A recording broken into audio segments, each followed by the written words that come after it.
Hey, it's Niara, and welcome to Confessions of an Ex-Perfectionist, where we talk about the hangups and holdups of being a perfectionist, and instead trading that in for a new approach on life, where we find the balance between striving for excellence while also doing things that are fulfilling and true to ourselves, honoring who we are as we strive to become all that we desire to be.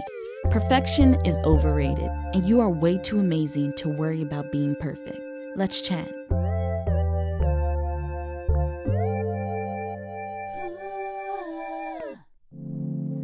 Quote of the day: love yourself first and everything else will fall into place.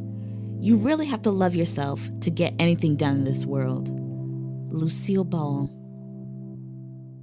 Hey y'all, welcome back. Oh my goodness, so this is the last episode for the year 2024, and I just love that it's episode 7. Like 7 is seen as a number of completion, so it makes me feel good to just end on that note. I thought that was fun. How I'm coming today, I want you to feel good about yourself in 2025 and not feeling a way about choosing yourself and pouring into yourself. Okay, so this episode here is giving you permission to choose you in 2025. Because we've talked about in perfectionism how often that is us trying to either live up to other people's standards and attain to other things that outside people have set, or it could even be within ourselves, feeling like we need to be 100 because if we fall short of 100, then we're not worthy of XYZ. So whether your drive is external, internal, or a mix of both, I want you to know that you can fully benefit from pouring into you. And how is it that we figure out what is important to us? I would say that is knowing your values, knowing what it is specifically for you important to have in your life. So it's like, oh, is it valuing family? Is it achievement? And as we're working through our ex-perfectionist journey, you want these values and things to be things that are truly important to you. So here's why it's important to know your values, because that will then set your intention.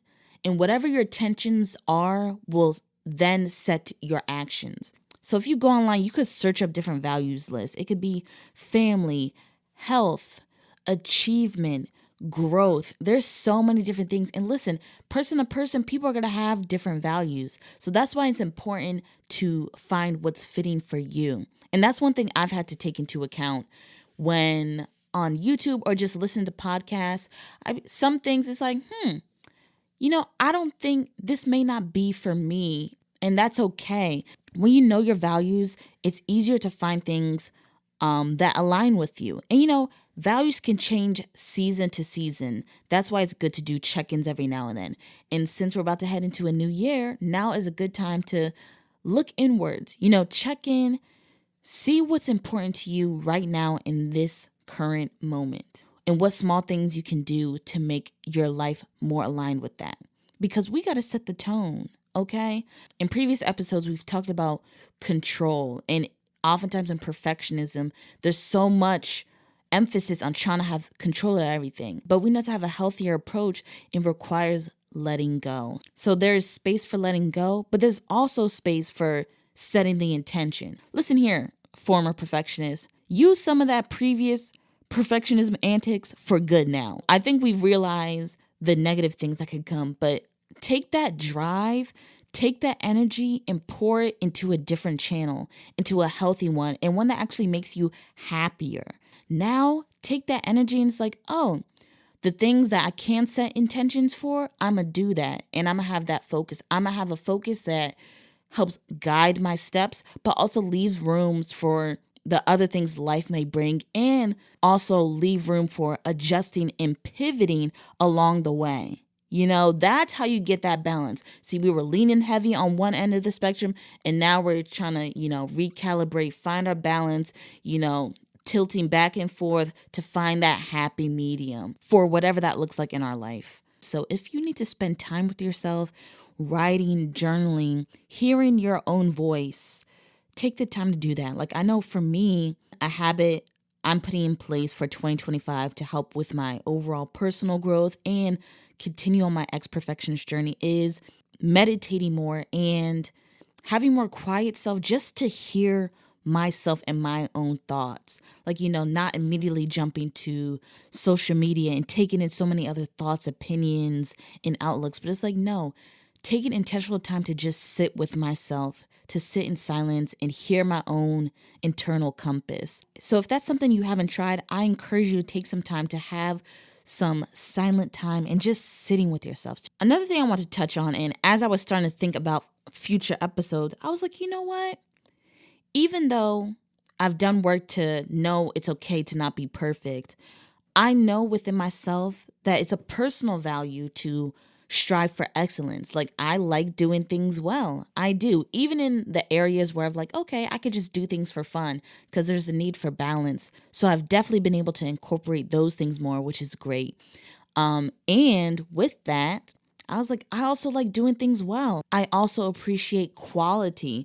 So for those who have that similar value, I want to let you know that even in the balance of letting go of perfection, that you can give yourself permission to strive for excellence if that is what you truly want. And again, that is not for everybody. Listen, it is just as valid to live for happiness, fulfillment, and to have a simple, good life. Like, that is totally fine. And if what you want is to achieve for high level, for greatness, for quality, then that's just as valid too. My hope is for you to feel validated within yourself so that one, you don't feel like you have to conform to other people's standards. And two, so you don't feel threatened by someone else walking a different walk of life. You feel me? Because it's like, yes, there's part of the journey where it's like, oh, yes, I'm doing me. I'm not subscribing to other people's things. I'm going to do me. And then there's another further, I would say a deeper level of confidence and self-assuredness where it's like, oh, you could see someone living differently and you personally don't feel away. Them living differently doesn't make you second guess. Like, I even have to check myself on that sometimes because I'm like, you know what? I wouldn't even say I'm bougie, but I will admit that has been a fear of mine that has kept me from not going what I want because I'm afraid, like, oh, like people might think I'm bougie, or people might think, oh, like you think you're better than whatever. And it's like, I don't think I'm better than nobody. I think I'm just me. I just know what I want. Okay. And you could completely want something different. So that's even a fear I had to work through because it's like, no, I like certain quality stuff and I don't feel bad about it. And going into this new year, like reflecting on what I've learned recently, in my personal life, it's like, you know what? Settling for less is not fun. I'm like, forget that. Like, so we'll see. Coming into this new year, there might be episodes just with energy. It's like, nah, like I want what I want and I want to get it, and realizing like, yes, perfection is not what I want, but I do want great things. I want to build great things. I want to do great things. And I believe in quality. So that's kind of the energy I'm coming from stepping into 2025. So that will definitely be reflected in what we discuss these next few weeks. But yes, overall, I want you to choose you in 2025. This is your permission being granted to pour into yourself. If you're going to live up to someone's standard, make sure it's your own. Yeah?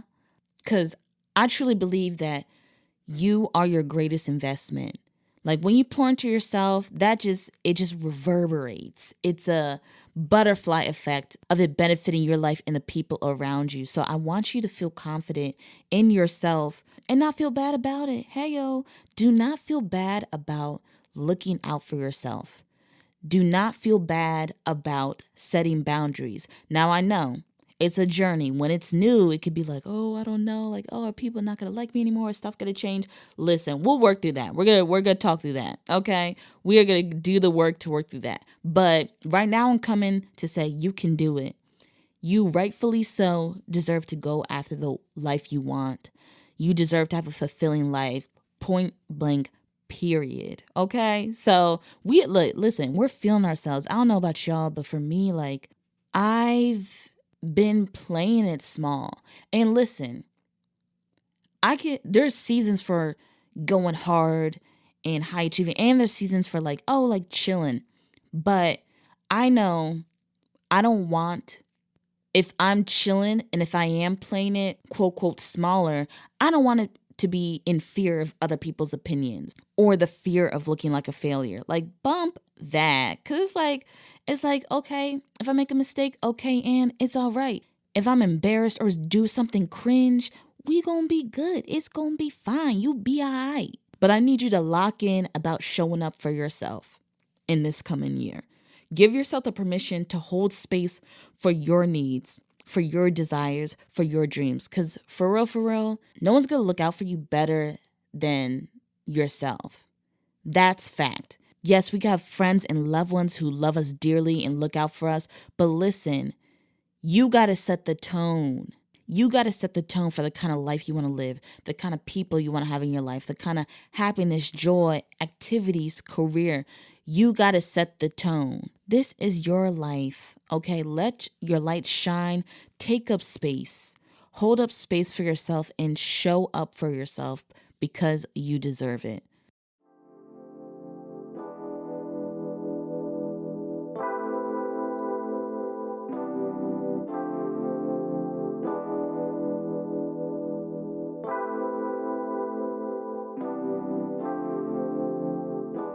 So this week, let's see, this releases on Monday. New Year's Day is Wednesday. So if not before the clock strikes 12, even if after, I want you to take 15 minutes to give yourself open space to hear yourself, whether it be silent time, meditating. Allow yourself to be quiet. Allow yourself to feel that boredom so that you can hear yourself. Hear your own thoughts. So I want you to make space for that so that you can get clear on your values and what's important to you stepping into this new year. See, in 2025, we are owning our mess, but we are also giving ourselves credit for our greatness. Listen, life in general is complex, and shout out to you for listening to this podcast to heal and grow. And it's for what? For you to become a better version of yourself for your benefit, for the benefit of the people you love. So shout out to you. Listen, your people want you to be great. If they don't want you to be great, they ain't your people. Okay, find some other people. Okay, but this year, let your cup be the one you pour into first. And then let the overflow pour into the other aspects of your life. If that hasn't been your normal flow, give that a try. And I want to bet that you'll see great benefit from that. So, Happy New Year, Happy Holidays, and I'll see y'all next year. Bye.